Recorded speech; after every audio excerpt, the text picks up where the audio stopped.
ස්වාමින්වහන්සේලා නිසා අදටත් මේ ධර්මය අතහැරපුවා ඉන්නවද නැද්ද? පුද්ගලිකව ස්වාමින්වහන්සේලා සරණ යන්න දේශනා කරේ නෑ. හරිද? ගත මහණුනාට වැඩක් නෑ සිත මහණ වෙන්නේ නැත්තම්. මාව උඩ තියාගෙන කතා කරපු අයම ඊටත් වඩා හොඳට හෙට ඉඳන් මට බයිනවද නැද්ද? මම නිසාවත් ඔබට මේ ධර්මය මගහැරෙන්න බෑ. තුන්වෙනි එක සංඝරත්නය නේ ස්වාමින්වහන්සේලා නිසා අදටත් මේ ධර්මය අතහැරපුවා ඉන්නවද නැද්ද? ඉන්නානේ සමහර ඇත්තෝ ඉන්නවා. සමහරු කියනවා හාමුදුරුවනේ මේ අර අපේ ලොකු හාමුදුරුව පන්සලේ කලින් මෙහෙම හාමුදුරුවෙක් හිටියා මෙන්න මේ වගේ වැඩ කරේ. ඒ හාමුදුරුවන්ගෙන් ශාසනය පාවුණා. එදා ඉඳන් බණ අහලා නැහැ. මට ඕනේ තරම් හම්බෙලා තියෙනවා. හාමුදුරුවෝ අපේ පන්සලේ හාමුදුරුවන් ගණ්ඩ දෙන්නේ නැහැ. මේ හාමුදුරුව මෙන්න මෙහෙම වැඩ කරන්නේ. අර හාමුදුරුව මෙන්න මෙහෙම වැඩ කරන්නේ. හාමුදුරුවරුන් නිසා ශාසනය අතාරින පිරිසක් ඉන්නවද නැද්ද? ඉන්නවා. බුදුරජාණන් වහන්සේ කවදාවත් දේශනා කරාද හාමුදුරුවෝ සරණ යන්න කියලා? පුද්ගලිකව ස්වාමින්වහන්සේලා සරණ යන්න දේශනා කරේ නෑ. හරිද? ඒ නිසා කවදාවත් අපි පුද්ගලිකව ස්වාමින්වහන්සේලා සරණ යන්න හොඳ නෑ. සරණ යන්න ඕනේ මොකද්ද? තුනුරුව නෑ සරණ යන්න ඕනේ නේ. මහා සංඝරත්නය සරණ යන්න ඕනේ. ඔබ අද සරණ යන්න ඕනේ මාවද මන් දේශනා කරන ධර්මයද?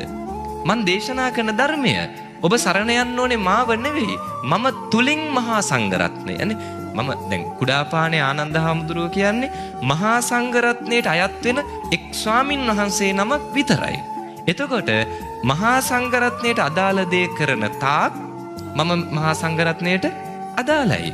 සිවුරක් දාගත්ත පමණින් මහා සංඝරත්නය වෙන්නේ නැහැ. මහාන වෙන්න තැන් දෙකක් තියෙනවා දන්නවද? කයයි සිතයි. නේ. ගත මහණුනාට වැඩක් නැහැ සිත මහාන වෙන්නේ නැත්තම් නේ. හරිද? අද බහුතරයක් අයට වෙලා තියෙන එකනේ. හිතන්න සිවුරක් දාගෙන පක්ෂග්‍රාහී දේශපාලනයකට වගේ යොමු වෙනවා නම් ඒ ස්වාමින්වහන්සේලාද? නෑ. සත පහකට ස්වාමින්වහන්සේලා ගණයට දාන්න එපා. අපි පුද්ගලිකව ස්වාමින්වහන්සේලා සරණ ගියොත් නිකමට හිතන්න ඔය ඇත්තෝ අද මේ බණ අහලා හරි ඒ හාමුදුරුවන්ගේ බණ හොඳයි. ඒ හාමුදුරුවන්ගේම බණ අහනවා. ඒ හාමුදුරුවෝ කියන එක තමයි හරි කියලා ඔබ මාව හඹා යන්න හදනවා. හරිද? මම නම් මේ දේශනා අහන අයට යෝජනා කරනවා කවදාවත් මාව නම් සරණ යන්න එපා. කවදාවත් 100%ක් මාව විශ්වාස කරන්න එපා. මොකද මමත් රහත් වෙලා නැති නිසා. අකුසල් තාම මගේ තියෙන නිසා. තාම මමත් පෘථග්ජන නිසා මාව සරණ යන්න එපා. නේ මගෙන්මයි බණ අහන්නේ කියන තැනට කවදාවත් එන්න එපා.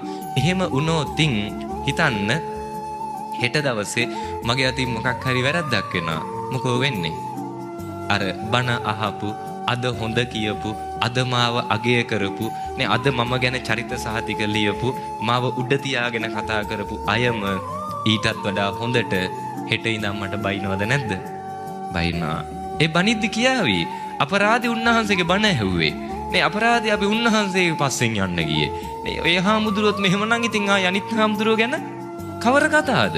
ආයි නම් ඕනේ මේ ධර්මයේ පස්සේ යනකොට වැඩිය හොඳයි වෙන එකක් හොයාගන්න එක. හිතෙයිද නැද්ද? එහෙම හිතිච්ච අය ඉන්නවා.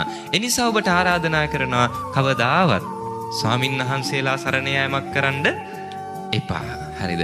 ධර්මය සරණ යන්න. ඔබ මම තුලින් ධර්මය දකින්න. මම තුලින් මහා සංඝරත්නයට ගැළපෙන දේ මම කරන තාක් මගෙන් මහා සංඝරත්නය දකින්න. හැබැයි පුද්ගලික ස්වාමින්වහන්සේලාගෙන් මහා සංඝරත්නය දකින්න එපා. පැහැදිලිද?